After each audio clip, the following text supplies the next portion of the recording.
আসসালামু আলাইকুম। সুপ্রিয় শিক্ষার্থীরা, সবাইকে ক্যাম্বিয়ার ভার্চুয়াল ক্লাসে স্বাগতম।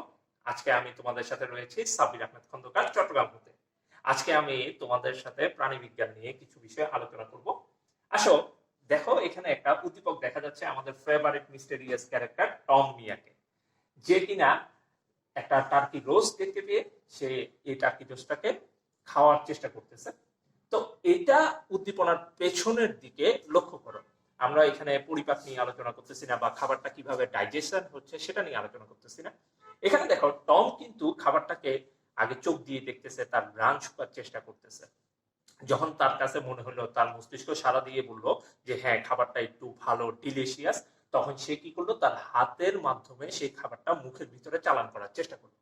তাহলে দেখো এখানে বিভিন্ন অঙ্গগুলো কিন্তু ব্যবহৃত করে একটা সুষম সমন্বয়ের মাধ্যমে আগানো হয়েছে, এবং এই এগিয়ে যাওয়ার মাধ্যমে সেই খাবারটা স্বাদ আস্বাদন করেছে।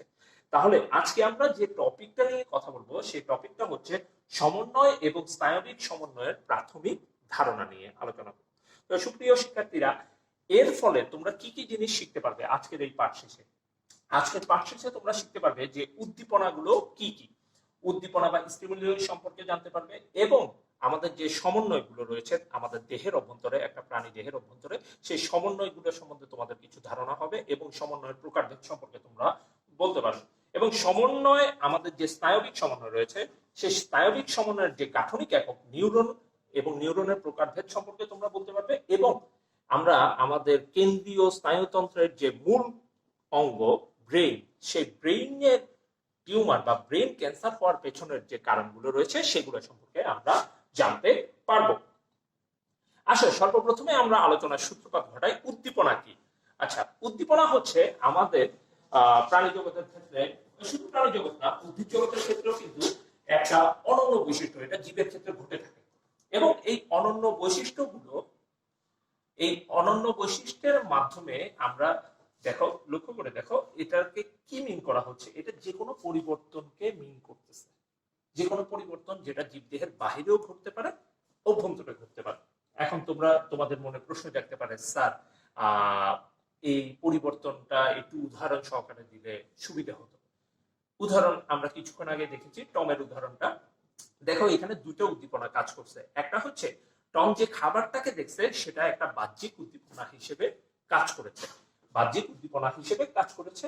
এবং আভ্যন্তরীণ উদ্দীপনা হিসেবে এটা কাকে কাজ করেছে? আভ্যন্তরীণ উদ্দীপনা হিসেবে কাজ করেছে টমের ক্ষুধাটাকে, টমের ক্ষুধাটাকে কাজ করেছে। তাহলে উদ্দীপনা দুই ধরনের হতে পারে, একটা জীবদেহের বাহিরের দিকেও হতে পারে, আবার জীবদেহের ভিতরেও থাকতে পারে। এখন লক্ষ্য করে দেখো, এটাকে শনাক্ত করা যাবে, মানে চিহ্নিত করা যাবে, সুচিহ্নিত ভাবে ইয়ে করা যাবে। এবং জীবদেহ এটা, জীবদেহ এইটার পরিপ্রেক্ষিতে একটা নির্দিষ্ট সাড়া প্রদান করতে পারে। স্যার এই লাইনটার ব্যাখ্যাটা দেখো। টম খাবারটাকে দেখতে পারছে, চিহ্নিত করতে পারছে, এবং তার প্রেক্ষিতে সে কিন্তু খাবারটাকে টেক করার চেষ্টা করছে। তার মানে হচ্ছে এর পরিপ্রেক্ষিতে সারাধানের উপযোগী ছিল।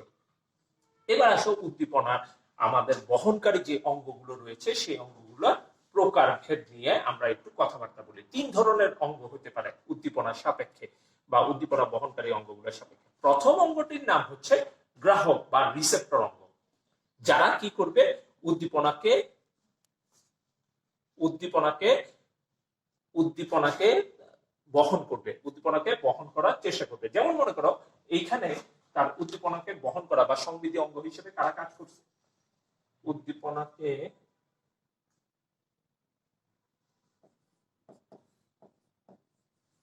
চোখ কাজ করছে, চোখের সাথে নাক কাজ করছে। এই দুইটা জিনিস কিন্তু কাজ করেছে গ্রাহক অঙ্গ হিসেবে, তারা উদ্দীপনাটাকে বহন করছে। উদ্দীপনা হিসেবে কে ছিল? সুস্বাদু খাবারটা ছিল, সুস্বাদু খাবারটা ছিল। এবার আসো দ্বিতীয় অঙ্গ হিসেবে কারা রয়েছে? দ্বিতীয় অঙ্গ হিসেবে রয়েছে আমাদের বাহক বা কন্ডাক্টর বলা হয়। আচ্ছা, এদের কাজ কি? এরা গ্রাহক অঙ্গগুলো থেকে উদ্দীপনা গ্রহণ করবে, এবং আমাদের যে কেন্দ্রীয় স্নায়ুতন্ত্র রয়েছে, সে কেন্দ্রীয় স্নায়ুতন্ত্রে এই উদ্দীপনা বা স্নায়ু উদ্দীপনাটাকে প্রেরণ করে থাকবে। তাহলে এখানে মূলত আমাদের বিভিন্ন স্নায়ুগুলো কাজ করে, বা নার্ভ গুলা বা নিউরন গুলো কাজ করে থাকে।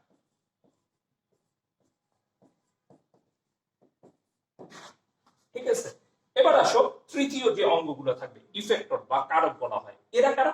এরা হচ্ছে উদ্দীপনায় উদ্দীপ্ত হয়ে সাড়া প্রদান করতে সক্ষম। যেমন মনে করো টমের ক্ষেত্রে যেটা হয়েছে সেটা হচ্ছে হাতের পেশিগুলো তারা কিন্তু সাড়া প্রদান করতে সক্ষম ছিল। এবং সাড়া প্রদানটা কি ধরনের হয়েছিল? সাড়া প্রদানটা হয়েছিল তারা তোমার ওই খাবারটাকে সংগ্রহ করে তার মুখের ভিতরে চালনা প্রদান করা। ঠিক আছে, ওকে। এবার আসো এটা একটা সামগ্রিকভাবে আমরা এটা এক পেজের ভিতরে দেখার চেষ্টা করি। দেখো এখানে ডিলিশিয়াস ফুড হিসেবে বিরিয়ানিকে দেখানো হচ্ছে, নিচে আমাদের ইউটিউবার একজন ফুড রেঞ্জার তাকে দেখানো হচ্ছে। দেখো সে কিন্তু খাবারটাকে প্রথমে আগে জাজ করতেছে, চোখ দিয়ে দেখতেছে, গ্রান শুকতেছে, তার কালার জাজমেন্টের পরে সে যখন এই ডিসিশন নিল যে খাবারটা অবশ্যই সুস্বাদু, তখন সে কি করলো? দেখো সে তার হাতের পেশিকে ব্যবহার করে খাবারটাকে খাওয়া শুরু করলো। তার মানে বোঝা যাচ্ছে এখানে তার চোখ, নাক এগুলো ব্যবহৃত হচ্ছে কি হিসেবে? রিসেপ্টর বা গ্রাহক অঙ্গ হিসেবে। এবং তার কেন্দ্রীয় স্নায়ুতন্ত্র এখানে যেটা রয়েছে সেটা হচ্ছে সেখানে পর্যন্ত স্নায়ু উদ্দীপনা যাওয়ার জন্য এখানে যে নার্ভগুলো রয়েছে সেই নার্ভগুলো কাজ করতেছে বাহক হিসেবে। এবং সর্বশেষ তার এই যে হাতের পেশি এবং মুখের এখানে যে পেশিগুলো রয়েছে সেগুলো কাজ করতেছে তার ইফেক্টর বা কারক হিসেবে। তাহলে মোটামুটি আমরা উদ্দীপনা সম্পর্কে একটা ধারণা পেয়ে গেলাম। এখন আসো আমরা জানবো যে উদ্দীপনা এবং সমন্বয় আমাদের এই কোঅর্ডিনেশনের ভিতর বা উদ্দীপনা স্টিমুলের ভিতরে সম্পর্কটা কিভাবে আসবে। সুন্দর করে দেখো সংবিধি অঙ্গগুলো, আমাদের চোখ আছে, কান আছে, নাক রয়েছে, আমাদের যে সংবিধি অঙ্গগুলো রয়েছে তারা সবসময় উদ্দীপনা গ্রহণ করে তারা স্নায়ুর মাধ্যমে সেগুলোকে পাঠিয়ে দেয় কেন্দ্রীয় স্নায়ুতন্ত্রের অংশ রয়েছে দুটি অঙ্গ, একটি হচ্ছে মস্তিষ্ক বা ব্রেন, আরেকটি হচ্ছে সূক্ষ্মাকাণ্ড বা স্পাইনাল কর্ড। এবার এখান থেকে জাজমেন্ট করে নির্দেশনা আসে এবং সেই নির্দেশনাগুলো চলে যায় কারক বা ইফেক্টর অঙ্গগুলোর কাছে। এবং কারক বা ইফেক্টর অঙ্গগুলো কি করে? পেশি এবং অস্থির ব্যবহারের মাধ্যমে নির্দিষ্ট কাজগুলো সম্পাদন করে থাকে। তাহলে আসো এবার আমরা সমন্বয় নিয়ে কথা বলি। উদ্দীপনা নিয়ে অনেকক্ষণ আলোচনা করলাম, এবার আসো সমন্বয় নিয়ে কথা বলি। সমন্বয় কাকে বলে? সমন্বয় হচ্ছে আমাদের এই যে অঙ্গ এবং তন্ত্রগুলো রয়েছে তাদের ভিতরে পারস্পরিক সহযোগিতামূলক কর্মকাণ্ডের মাধ্যমে আমাদের দেহের শারীরবৃত্তীয় কাজগুলোকে কি করা? সুসম্পন্ন করা। ঠিক আছে, এখন আমাদের দেহের সমন্বয় কয় ধরনের? সমন্বয় দুই ধরনের সমন্বয় পাওয়া যায়, একটা হচ্ছে স্নায়বিক বা ভৌত সমন্বয়, আরেকটি হচ্ছে রাসায়নিক সমন্বয়। স্নায়বিক বা ভৌত সমন্বয়টা করা হয় স্নায়ুতন্ত্রের মাধ্যমে, আমরা যেটাকে নার্ভাস সিস্টেম বলে থাকি। স্নায়ুতন্ত্রের মাধ্যমে স্নায়বিক সমন্বয়টা সংক্ষিপ্ত আমাদের হয়ে থাকে। আর রাসায়নিক সমন্বয় হয়ে থাকে আমাদের দেহের অন্তঃক্ষরা গ্রন্থিসমূহের মাধ্যমে।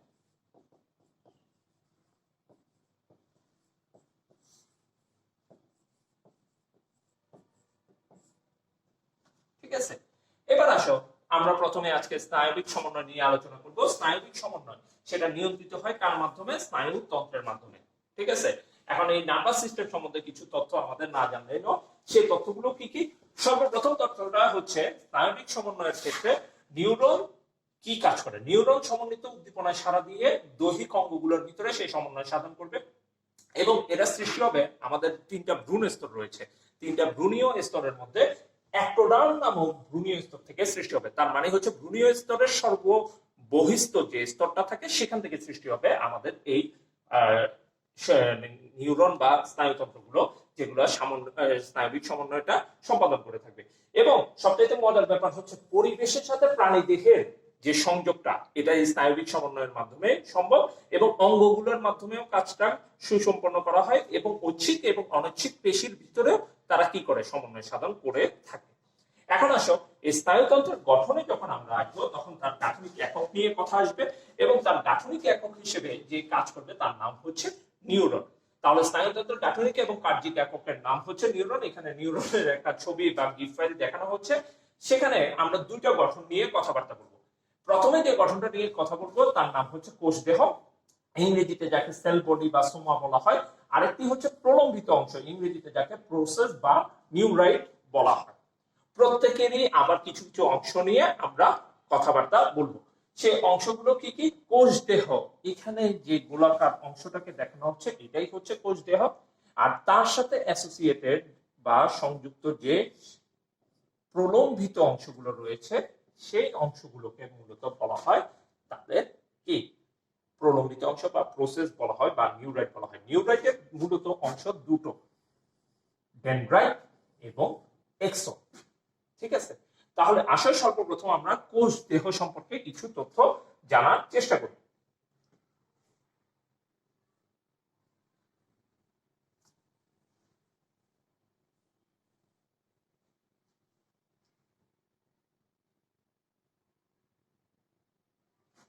কোষ দেহ সম্পর্কে আমরা তথ্য জানবো।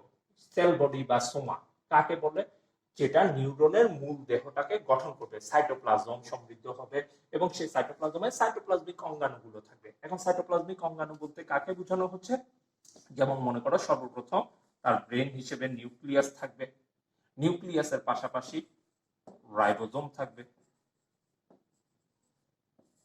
এবং কিছু মাইটোকন্ড্রিয়াকেও দেখানো হয়। ঠিক আছে, কিন্তু মজার ব্যাপার হচ্ছে এইগুলো ছাড়াও এখানে আরেকটা গঠন থাকবে, সেটা খুবই ইম্পর্টেন্ট, সেটা অন্য জায়গায় পাওয়া যায় না, তার নাম হচ্ছে নিসল দানা। এখন তোমাদের মনে প্রশ্ন দেখতে পারে, স্যার নিসল দানার মূলত কাজটা কি? আসলে আমরা যখন কোষবিদ্যা বা সাইটোলজি নিয়ে আলোচনা করেছিলাম সেখানে আমরা জেনেছিলাম যে আমাদের কোষের মধ্যে এন্ডোপ্লাজমিক রেটিকুলাম এবং গোলগি বডি নামক দুটি গঠন থাকে।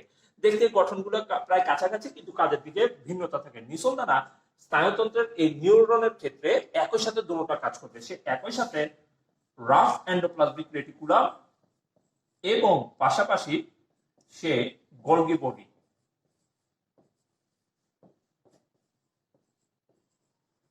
এই দুইজনের কাজই করে থাকে। এখন আমরা জানি রাফ এন্ডোপ্লাজমিক রেটিকুলাম এবং গোলগি বডি দুজনের প্রোটিন সিনথেসিস বা প্রোটিন তৈরি করার ক্ষেত্রে কোষে সহায়তা করে। তো ঠিক একইভাবে এখানে নিসল দানা, কোষ দেহের যে নিসল দানা থাকে সে তাদের প্রোটিন সিনথেসিসে সহায়তা করে। আসলে প্রোটিন সিনথেসিস বলতে আমরা নেক্সট ক্লাসে এটা নিয়ে হয়তো বা কিছু কথাবার্তা থাকবে, যে নিউরোসিক্রিয়েশন, যেটার মাধ্যমে নিউরোট্রান্সমিটার গুলো কিভাবে তৈরি হয় ওইটা নিয়ে আমরা যখন আলোচনা করবো তখন আসবে। তাহলে এই ছাড়া কি কোষ দেহে আর কোনো বৈশিষ্ট্য আছে? এতক্ষণ তো আমরা যেগুলো পড়লাম এগুলো উপস্থিত। এখন যেটা আলোচনা করব সেটা হচ্ছে কোষ দেহতে কোন অংশটি না থাকে না, এবং সবচেয়ে ইম্পর্টেন্ট জিনিস হচ্ছে কোষ দেহতে কোন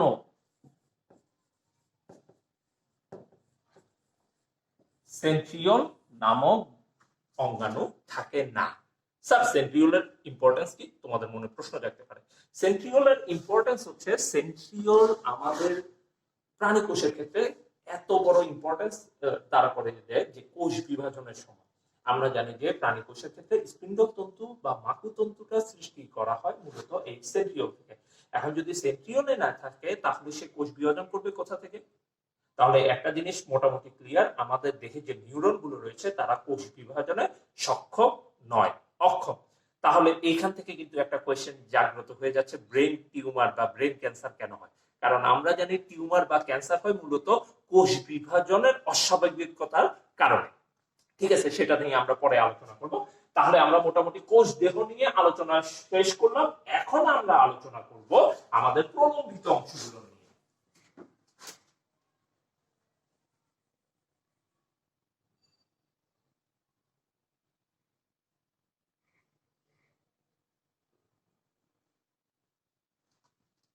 প্রিয় শিক্ষার্থীরা, এখানে আমরা প্রলম্বিত অংশ নিয়ে কথা বলার আগে আমরা প্রথমে জেনে নিই প্রলম্বিত অংশের কয়টা পার্ট রয়েছে। প্রলম্বিত অংশ দুইটা পার্ট নিয়ে গঠিত, একটা হচ্ছে শাখাযুক্ত ডেনড্রাইট আর একটা হচ্ছে শাখাবিহীন এক্সন। মনে রাখা খুবই সহজ, এক্সনকে মনে রাখবে তোমরা এই শব্দটা দিয়ে, এক্সনের সাথে মিলে একজন, তার মানে হচ্ছে সে একলাই থাকবে। এই যে এখান থেকে নিয়ে একেবারে শেষ পর্যন্ত নিউরনের পরবর্তী নিউরন পর্যন্ত প্রলম্বিত যে অংশটা থাকে সেটাকে বলা হয় এক্সন। আর এখানে শাখাযুক্ত যে অংশটা দেখা যাচ্ছে এই অংশগুলোকে বলা হয় ডেনড্রাইট। তাহলে দেখো এদের কাজগুলো কি সহজে বুঝাই যাচ্ছে। ডেনড্রাইটের কাজ হচ্ছে আশেপাশের স্নায়ু কোষগুলো থেকে বা পরিবেশ থেকে সে উদ্দীপনা গ্রহণ করবে এবং সেই উদ্দীপনাগুলোকে ট্রান্সফার করবে কোষ দেহ থেকে এক্সনের মাধ্যমে। ঠিক আছে। আর এক্সনের কাজ কি? স্নায়ু উদ্দীপনাটাকে পরিবহন করে পরবর্তী নিউরন বা পরবর্তী অঙ্গের কাছে ট্রান্সফার করে দেয়। এখন লক্ষ্য করে দেখো, এক্সনের গঠন নিয়ে আমরা একটু কথাবার্তা বলি। সে কথাবার্তার ভিতরে এখানে দেখো, সংযোগের যে জায়গাটা থাকে কোষ দেহের সাথে এক্সনের, এই সংযোগের জায়গাটাকে বলা হয় এক্সন হিলক। এটা খুবই ইম্পর্টেন্ট, কারণ কি এরপর থেকে আমাদের এক্সনকে একটা বিশেষ আবরণ আবৃত করে ফেলে এক্সন হিলকের পরে। সেই আবরণটাকে বলা হয় মায়োলিন শীট। এটা চর্বি দ্বারা যুক্ত। এখানে দেখানো আগামী পরবর্তী স্লাইডে আমরা দেখাবো মায়োলিন শীটটা দেখতে কেমন। এখানে আমরা তাদের যে আবরণগুলো রয়েছে সেই আবরণগুলোর গঠনগুলো নিয়ে জানি। যেমন এখানে বিশেষ একটা কোষ তাকে ঘিরে রাখে এক্সনগুলোকে, সেই কোষগুলোকে বলা হয় সোয়ান কোষ। এবং এই সোয়ান কোষের যে কোষঝিল্লি থাকে তার নাম হচ্ছে নিউরিলেমা। তার নাম হচ্ছে, সোয়ান কোষের কোষঝিল্লির নাম হচ্ছে নিউরিলেমা। এবার দেখো, এক্সনটা যখন একেবারে প্রান্ত দেশে চলে আসছে পরবর্তী নিউরনের দিকে, তখন সে অনেকগুলো শাখার সৃষ্টি করে। এই শাখাগুলোকে বলা হয় ট্যালোডেন্ড্রন। এগুলোকে বলা হয় ট্যালোডেন্ড্রন বা ট্যালোডেন্ড্রাইটস। এবং এইসব ট্যালোডেন্ড্রনের শেষের দিকের অংশগুলো দেখতে অনেকটা গোলাকার স্ফীতকান্তের মতন মনে হয়, যাদেরকে বলা হয় সিনাপটিক নব। এখন তোমাদের মনে প্রশ্ন হতে পারে যে স্যার নব কেন বলা হয়? আচ্ছা, তোমরা অনেকে দেখবা আমাদের বাসা বাড়িতে কিছু দরজা থাকে, দরজার লক থাকে, সেই লক সিস্টেমের কিন্তু গোলাকার এরকম কি থাকে, নব থাকে। ঠিক আছে, এই জন্য এদের সাথে মিলে যায় বলে এগুলোকে সিনাপটিক নব বলা হয়। এদের কাজটা কি? স্যার, স্নায়ু উদ্দীপনা পরিবহনের ক্ষেত্রে এই সিনাপটিক নব সবচেয়ে ইম্পর্টেন্ট ভূমিকা পালন করে থাকে। আসো আমরা পরবর্তী স্লাইডে যাই, যেখানে আমরা সোয়ান কোষের গঠন নিয়ে আরেকটু বিশেষ আলোচনা করব। দেখো, সোয়ান কোষ বলতে এই কোষগুলোকে বোঝানো হচ্ছে।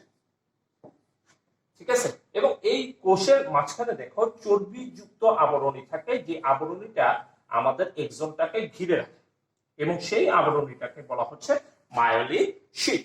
এখন দেখো, সোয়ান কোষের মাঝখানে দেখা যায় শুধুমাত্র একটা জায়গাতে শুধু মায়োলিন শীট অবস্থান করে। এই জায়গাগুলো বা এই মধ্য পর্বগুলোকে বলা হয় নোড অফ রেনাভিয়ার বা রেনাভিয়ারের পর্ব বলা হয়। রেনাভিয়ারের কি বলা হয়? পর্ব বলা হয়ে থাকে। এবার আসো, আমাদের নিউরন নিয়ে আমরা মোটামুটি আলোচনা করেছি, যদিও ইন্টারমিডিয়েট সেকশনে নিউরনের গঠন নিয়ে সৃজনশীলে তেমন কোনো কোয়েশ্চেন আসে না, কিন্তু নিউরনের প্রকারভেদ থেকে কিন্তু প্রশ্ন আসে প্রতি বছর জ্ঞানমূলক এবং অনুধাবনে। সেই হিসাবে নিউরনের প্রকারভেদ নিয়ে আমরা কথাবার্তা বলি। নিউরনের প্রকারভেদে এখানে আমরা 4টা প্রকার দেখবো তার গঠন বৈশিষ্ট্যের উপর ভিত্তি করে। প্রথম যে গঠন ইয়াটি রয়েছে ইউনিপোলার। ইউনি শব্দ মানে হচ্ছে একক, মানে এখানে তার প্রলম্বিত অংশের সংখ্যা থাকবে একটি, প্রলম্বিত অংশের সংখ্যা থাকবে একটি। এই যে দেখো, একটি মাত্র প্রলম্বিত অংশ। তাহলে একটি মাত্র প্রলম্বিত অংশ মানে কি? সেখানে এক্সন থাকবে, কোনো ডেনড্রাইটস থাকবে না। এই ধরনের নিউরনগুলো কোথায় কাজ করে? এগুলো বিভিন্ন ধরনের সংবেদী স্নায়ুতে সহায়তা করে। এরপরে হচ্ছে বাইপোলার। বাইপোলার কোনটা? এদের দুইটা শাখা থাকবে, একটা শাখা ডেনড্রাইটের মতন কাজ করবে, তো অপর শাখাটি এক্সনের মতন কাজ করবে। আমাদের নার্ভাস সিস্টেমের ম্যাক্সিমাম স্নায়ুগুলো যারা আছে বাহক হিসেবে বা কন্ডাক্টর হিসেবে কাজ করে, ম্যাক্সিমামে কিন্তু এই ধরনের হয়ে থাকে। এরপরে হচ্ছে সিউডো ইউনিপোলার। বায়োলজিতে একটা মজার বিষয় হচ্ছে, কিছু কিছু শব্দ আছে যেগুলো ল্যাটিন বা গ্রিক ওয়ার্ড থেকে আসছে, যাদের অর্থগুলো খুব মজাদার। যেমন সিউডো শব্দ মানে হচ্ছে নকল বা ছদ্ম বা অপ্রকৃত ধরনের। তাহলে এই ধরনের স্নায়ুগুলো ইউনিপোলার বা এক মেরুযুক্ত হইতে পারত, কিন্তু এদের ক্ষেত্রে দেখা যায় আসলে শাখা রয়েছে দুইটা। যেমন দেখো, এর কোষ দেহ থেকে প্রলম্বিত অংশ বের হয়েছে একটা, কিন্তু দেখা গেছে এটা আবার পরবর্তীতে শাখাগুলোকে চেঞ্জ করে দুই দিকে প্রলম্বিত হয়েছে, এই জন্য তাকে বলা হচ্ছে সিউডো ইউনিপোলার। সবার শেষে হচ্ছে মাল্টিপোলার। হ্যাঁ, মাল্টিপোলারটা হচ্ছে আমাদের মূলত ব্রেনে পাওয়া যায় এই ধরনের নিউরনগুলো, যেখানে দেখা যায় ডেনড্রাইটের সংখ্যা অসংখ্য এবং এক্সন গুলো প্রলম্বিত হয়ে নিচের দিকে অন্যান্য নিউরনের সাথে সংযুক্ত হয়। এবার আসো, তাদের নিউরনগুলোর কাজের উপর ভিত্তি করে নিউরনকে কয় ভাগে ভাগ করা হয়? নিউরনকে কাজের উপর ভিত্তি করে টোটাল 3 ভাগে ভাগ করা হচ্ছে। প্রথম যে নিউরনটা হচ্ছে তার নাম হচ্ছে মোটর নিউরন। মোটর নিউরনের বাংলা হচ্ছে চেষ্টীয় বা আজ্ঞাবহ নিউরন। তারপরেরটার নাম হচ্ছে সেন্সরি নিউরন, এর বাংলা হচ্ছে সংবেদী বা সংজ্ঞাবহ স্নায়ু। আর এরপরে যে নিউরনটা দেখানো হচ্ছে ইন্টার নিউরন, এটাকে আসলে বাংলায় বলা হয় মিশ্র স্নায়ু, ইংরেজিতে অনেক সময় মিক্সড নার্ভও বলা হয়ে থাকে। তাহলে এদের কোন কাজ? সেন্সরি নিউরনের কাজ হচ্ছে সেন্সিটিভিটি বা সংবেদনশীলতাকে গ্রহণ করা, তার মানে হচ্ছে এরা অনেকটা রিসেপ্টরের মতন কাজ করে থাকে। আর মোটর নিউরন যারা রয়েছে তাদের কাজ কি? তারা হচ্ছে ওই যে আজ্ঞাটা জেনারেট হচ্ছে আমাদের কেন্দ্রীয় স্নায়ুতন্ত্রে, মস্তিষ্ক এবং সুষমাকাণ্ডে, সেই আজ্ঞাটাকে বহন করে কারক অঙ্গগুলোর কাছে নিয়ে যায়, মানে হাতের পেশির কাছে নিয়ে যাচ্ছে বা মুখের পেশির কাছে নিয়ে যাচ্ছে। আর মিশ্র স্নায়ুগুলো একই সাথে দুটোটা কাজেই করতে পারে। এখন আসো তোমাদেরকে একটা কথা বলি, নিউরন নিয়ে কথাবার্তা বলতেছি, তাহলে কি স্নায়ুতন্ত্রের ভিতরে নিউরন গুলোই সবগুলো কাজ করে থাকে? আসলে কিন্তু তা, নিউরনের পাশাপাশি কিছু সাপোর্টিভ কোষও নিউরনের কাজে সহযোগিতা করে, যেমন তাদেরকে একত্রে বলা হয় নিউরোগ্লিয়া। এই কোষগুলোর কাজ কি?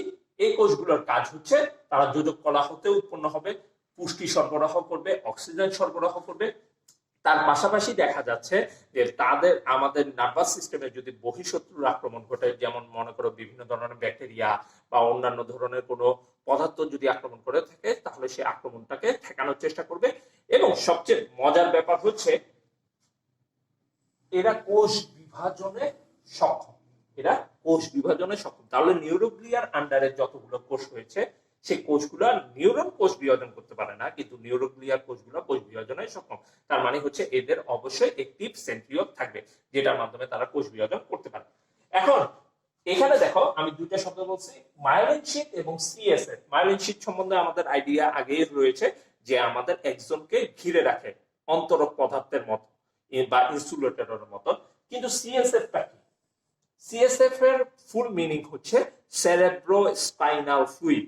তার মানে হচ্ছে আমাদের কেন্দ্রীয় স্নায়ুতন্ত্র যে তরল পদার্থের উপরে ভাসমান থাকে, সহজ কথায় যদি আমি সেটাকে বলতে চাই, আমাদের মস্তিষ্ক এবং স্পাইনাল কর্ড যে তরল পদার্থের মধ্যে ভাসমান অবস্থায় থাকে তাকে বলা হয় সেরেব্রো স্পাইনাল ফ্লুইড। এই ফ্লুইড গুলো তৈরি করার কাজ হচ্ছে নিউরোগ্লিয়া কোষের। আসো তাহলে সেই নিউরোগ্লিয়া কোষগুলো সম্পর্কে আমরা একটু জানার চেষ্টা করি। এদের 4 ধরনের প্রকারভেদ রয়েছে। সেই 4টা ধরনের ভিতরে প্রথম নাম হচ্ছে অ্যাস্ট্রোসাইট, অলিগোডেন্ড্রোসাইট, মাইক্রোগ্লিয়া, এপেন্ডাইমা। আসো তাদের ছবিগুলো একটু দেখার চেষ্টা করি। এখানে 4টা ছবি দেখানো হচ্ছে। তাহলে তাদের কাজগুলো কি? ইন্ডিভিজুয়ালি তাদের কিন্তু আলাদা আলাদা কাজ রয়েছে। যেমন মনে করো প্রথমে আসতেছে অ্যাস্ট্রোসাইট। অ্যাস্ট্রোসাইটের কাজ কি? এটা হচ্ছে আমাদের নিউরন, আর এগুলো হচ্ছে ব্লাড ক্যাপিলারি বা কৈশিক জালিকাগুলো। সে এর মাঝখানে কি করতেছে? অবস্থান করতেছে। অবস্থান করে সে কি করবে? সে পুষ্টি উপাদান বা অক্সিজেনের কি করবে? আদান প্রদান করবে বা বজ্র উপাদানগুলোকে বের করে আনার চেষ্টা করবে। এবার দেখো অলিগোডেন্ড্রোসাইট, এদের কাজ কি? এদের কাজ হচ্ছে এই যে নিউরনের যে ইনসুলেটর অংশগুলো রয়েছে, সেই ইনসুলেটর অংশ বা মায়োলিন শীট গুলোকে সে তৈরি করে, এবং স্নায়ু উদ্দীপনা যাতে এক নিউরন থেকে অন্য নিউরনে যাওয়ার সময় ডেভিয়েটেড বা বিচ্ছিন্ন ভাবে যেতে না পারে, সুষমভাবে ট্রান্সফার হতে পারে, সেই কাজটা তারা সুষমভাবে করার চেষ্টা করবে। তাহলে অলিগোডেন্ড্রোসাইটের কাজ হচ্ছে মায়োলিন শীট তৈরি করা। এরপরে হচ্ছে আমাদের মাইক্রোগ্লিয়া এবং এপেন্ডাইমা। আচ্ছা, দুইজনের কাজ কি? মাইক্রোগ্লিয়ার কাজ হচ্ছে কোনো অনাকাঙ্ক্ষিত বস্তু যদি কখনো অনাকাঙ্ক্ষিত বস্তু আমাদের স্নায়ুতন্ত্রে প্রবেশ করে, তখন তাকে ভক্ষণ করা, অনেকটা ম্যাক্রোফেজ নামক শ্বেত রক্তকণিকার মতো। ঠিক আছে। আর এপেন্ডাইমার কাজ হচ্ছে, দেখো এপেন্ডাইমার কাজ হচ্ছে সেরেব্রো স্পাইনাল ফ্লুইড তৈরি করা। যে সেরেব্রো স্পাইনাল ফ্লুইডের মাধ্যমে আমরা কি করব? আমাদের মস্তিষ্ক এবং স্পাইনাল কর্ডটাকে ভাসমান অবস্থায় রাখবে, যাতে আঘাত থেকে রক্ষা পেতে পারে। এখন তোমাদেরকে একটা মূল্যায়ন দিয়ে রাখি, সেটা হচ্ছে আমাদের যদি নিউরন, ব্রেইনের যে গাঠনিক একক আছে নিউরন, সেই নিউরনে যদি অ্যাক্টিভ সেন্ট্রিওল না থাকে বা কোষ বিভাজনে অক্ষম হয়ে থাকে, তাহলে কেন তাদের ব্রেন টিউমার বা ব্রেন ক্যান্সার? তাহলে সুপ্রিয় শিক্ষার্থীরা, এটার উত্তরটা কি হবে? এটার উত্তরটা একেবারে সহজ। আমরা কিন্তু এখানে কোষ বিভাজনে সক্ষম এক ধরনের কোষের কথাই বলছি, সেগুলো হচ্ছে নিউরোগ্লিয়া, যাদের কাছে অ্যাক্টিভ সেন্ট্রিওল আছে। তাহলে ব্রেন টিউমার বা ব্রেন ক্যান্সার হওয়ার পেছনের কারণ হচ্ছে এই নিউরোগ্লিয়া কোষগুলোতে আক্রমণ হওয়ার দরুন। তাহলে আজকে আমরা যে সব জিনিসগুলো নিয়ে আলোচনা করলাম, উদ্দীপনা নিয়ে বললাম এবং উদ্দীপনার সাপেক্ষে আমাদের সমন্বয় নিয়ে জানার চেষ্টা করলাম এবং নিউরনের গঠন সম্পর্কে আলোচনা করলাম এবং সর্বশেষে নিউরোগ্লিয়া নিয়ে আলোচনা করলাম। এই পর্যন্তই আজকে। আগামী ক্লাসে আমরা আলোচনা করব একটি নিউরন থেকে অপর নিউরনে কিভাবে স্নায়ু উদ্দীপনা বহন হয় এবং আমাদের স্নায়বিক সমন্বয়ের কেন্দ্রীয় স্নায়ুতন্ত্রের অংশগুলো কি কি। সে পর্যন্ত সবাই ভালো থাকো, সুস্থ থাকো। আসসালামু আলাইকুম।